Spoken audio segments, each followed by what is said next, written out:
Part 2, Civil Procedure versus Criminal Procedure versus Federal Procedure. The Practical Courtroom Playbook. Introduction. Why Part 2 exists.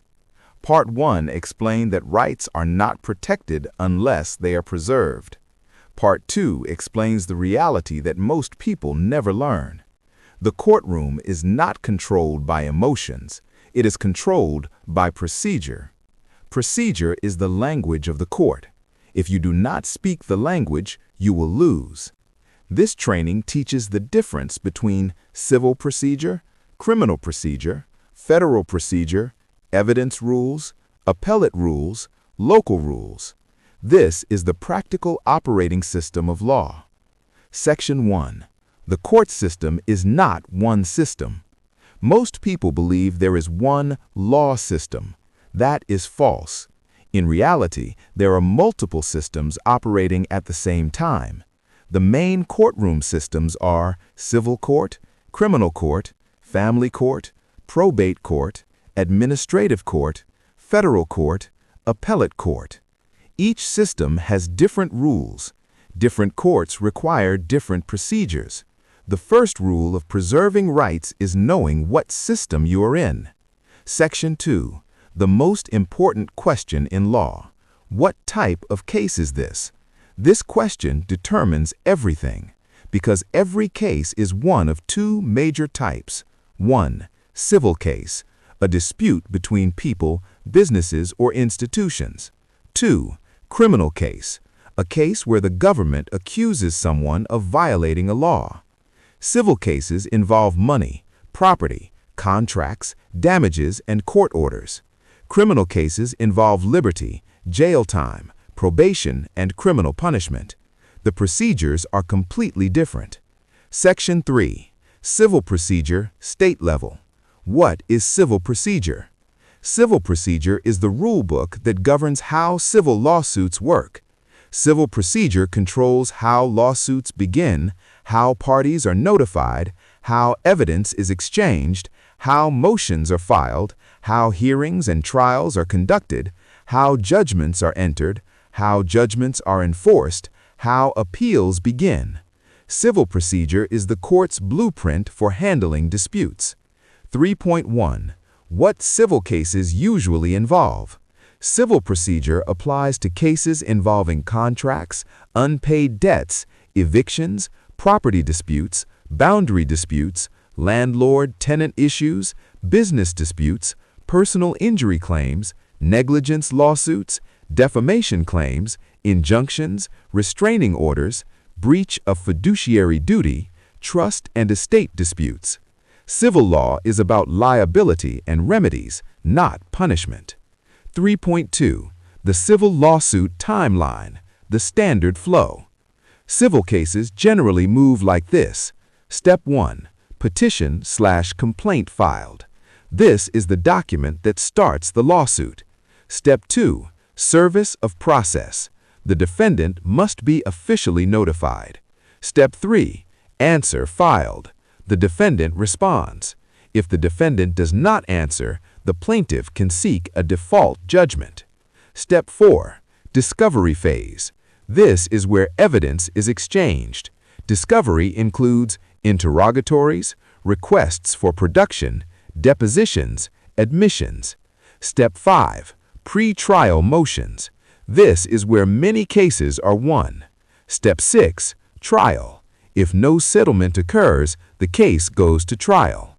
Step 7. Judgment. The court enters a ruling. Step 8. Post-judgment motions/enforcement. The winning party may enforce the judgment. Step 9. Appeal. The losing party may appeal if deadlines are met. 3.3. The most important civil procedure weapons, motions. Civil cases are motion-driven. The most common civil motions include motion to dismiss, used to attack the lawsuit early, motion for temporary restraining order, TRO, emergency court order, motion for temporary injunction, used to stop actions immediately, motion to compel discovery, forces the other party to produce evidence, motion for protective order, protects a party from abusive discovery. Motion for summary judgment, a powerful motion arguing no trial is needed. Motion for default judgment, used when the defendant fails to respond. Motion for continuance, requests more time. Motion for new trial, challenges judgment. Motion to set aside judgment, used when a judgment occurred unfairly. 3.4. The civil procedure deadline traps. Civil cases are filled with deadline traps. Common traps include failing to answer on time, failing to serve properly, failing to respond to discovery, missing appeal deadlines, failing to object during hearings, failing to request findings of fact when required. In civil law, silence is often treated as consent. Section 4. Criminal procedure, state level. What is criminal procedure? Criminal procedure is the rule book that governs how criminal cases work. Criminal procedure controls arrest rules, search and seizure, warrants, interrogations, bail and bond, indictments, discovery rights, suppression hearings, trial procedure, sentencing, probation, parole, appeals, post-conviction relief. Criminal law is about government power versus personal liberty. 4.1. What criminal cases involve? Criminal cases involve accusations such as theft, assault, drug charges, weapons charges, probation violations, DWI/UDI, domestic violence, fraud, murder, federal crimes. Criminal law is serious because it can take away freedom. 4.2. The criminal case timeline, the standard flow. Criminal cases usually move like this. Step 1. Arrest or citation. The person is detained or charged. Step 2. Booking/jail. The person is processed. Step 3. Bond/bail hearing. The judge sets bail conditions. Step 4. Arraignment. The person is formally advised of charges. Step 5. Discovery/evidence review. Defense reviews the state's evidence. Step 6. Motions. Defense can challenge evidence or procedure. Step 7. Plea negotiations. Many cases resolve here. Step 8. Trial, if no plea deal is reached. Step 9. Sentencing, if convicted or plea entered. Step 10. Appeal/post-conviction relief, used to challenge errors. 4.5. The most important criminal procedure motions. Criminal cases also run on motions. Key motions include motion to suppress evidence, used to challenge illegal search and seizure. Motion to suppress statements, used if interrogation violated rights. Motion to dismiss, used if charges are defective or unlawful. Motion for bond reduction, used if bail is excessive. Motion for speedy trial, used to enforce time-based rights. Motion for discovery, used to compel evidence. Motion in limine, used to exclude evidence at trial. Motion for continuance, used to delay proceedings. 4.4. The most important criminal rights that must be preserved. In criminal cases, the major rights include Fourth Amendment, search and seizure, Fifth Amendment, self-incrimination, Sixth Amendment, counsel, confrontation, trial rights, Eighth Amendment, excessive bail, cruel punishment, 14th Amendment, due process. The key is this: a person must assert rights properly, on time, and on record. 4.5. The suppression concept, the big criminal weapon. In criminal law, one of the most powerful strategies is suppression. Suppression means even if evidence is true, the court cannot use it if it was obtained illegally. This is why procedure matters more than truth, because procedure controls admissibility. Section 5. The rules of evidence, state level. Evidence is the courtroom gatekeeper. Evidence decides what the judge can hear, what the jury can hear, what is allowed into the record, what is excluded. Evidence is not about truth alone. Evidence is about legal admissibility. 5.1. The 5 evidence questions. Every evidence dispute comes down to these questions. Is it relevant? Is it reliable? Is it hearsay? Is it authenticated? Is it unfairly prejudicial? If the evidence fails these tests, it may be excluded. 5.2. Common evidence objections. Common objections include relevance, hearsay, speculation, lack of foundation, improper opinion, leading question, argumentative, asked and answered, unfair prejudice. Objections must be made immediately. If you do not object, the issue may be waived. Section 6. Appellate procedure, state level. What is an appeal? An appeal is not. This chapter is sponsored by Burley Services, a local government contractor providing professional janitorial services and commercial floor care for organizations that need their facilities clean, safe, and presentation ready. Burley Services supports ongoing maintenance and deep clean solutions, including floor cleaning, stripping, and waxing, serving San Antonio and surrounding areas with a strong focus on reliable service and operational standards, especially for commercial and institutional spaces. Visit burleyservices.com today and use POD10 to get 10% off your next service. Tell them DJB sent you. Let's get back to our episode. An appeal is not a new trial. An appeal is a review of legal error. Appellate courts ask, did the lower court follow the law? 6.1. The Big Appeal Truth. The appellate court cannot review what is not in the record. If it is not written, filed, objected to, or preserved, it does not exist legally. This is why the record is everything. 6.2. The Appeal Deadline Trap. Appeal deadlines are strict. Missing the deadline usually ends the case permanently. Appellate procedure is one of the most unforgiving areas of law. Section 7. Federal Procedure, Federal Court Rules. Federal court is different from state court.